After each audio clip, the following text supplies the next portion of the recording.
Bon, aujourd'hui, une petite vidéo un plus intéressante, plus mécanique. Vous aimez ça de temps en temps que je me force à mécanique. Ici, j'ai un Land Rover, un LR4 2015.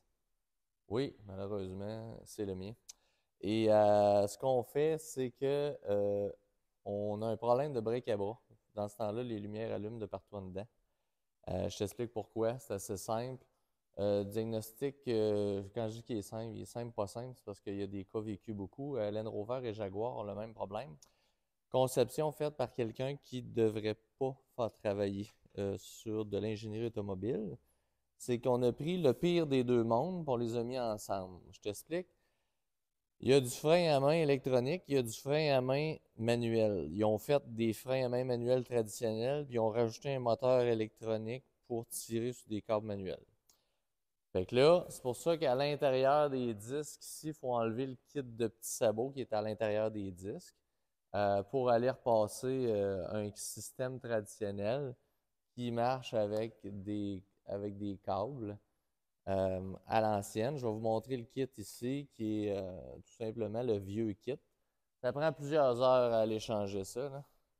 Fait que là, il y a un gramment caché dans le haut du char. En haut, il y a un gros subframe, il y a des ballons de suspension. Il y a le pneu de secours, faut faire de la place.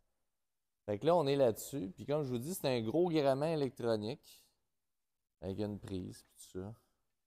Puis lui, ben, il y a des câbles de frein qui rentrent puis qui sortent de là-dedans. Puis il devient en défaut parce que la roue, il pogne dedans. Puis là, il y a un problème de positionnement. Ça veut dire qu'à l'intérieur, il bug. Puis il s'attend de voir une position de câble. Puis la position de câble, c'est pas celle qu'il veut. Puis là, ben, il cherche, il est en bug.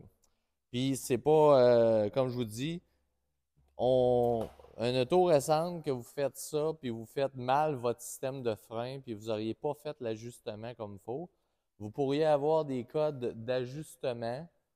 Si votre kit de frein, tout ça n'est pas assez proche du disque à l'intérieur, bon, vous pourriez avoir des bobos, des bugs, des codes de trouble, puis là, il faudrait agir en conséquence.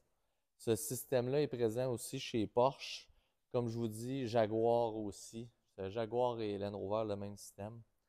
Et c'est un peu niaiseux parce que rendu là, t'es mieux de mettre des étriers électroniques. Puis les étriers, eh ben, c'est beaucoup moins de pièces mobiles. Puis si ça bug, c'est beaucoup plus facile à gérer parce que dans le fond, eux autres, ils reçoivent des fils directement.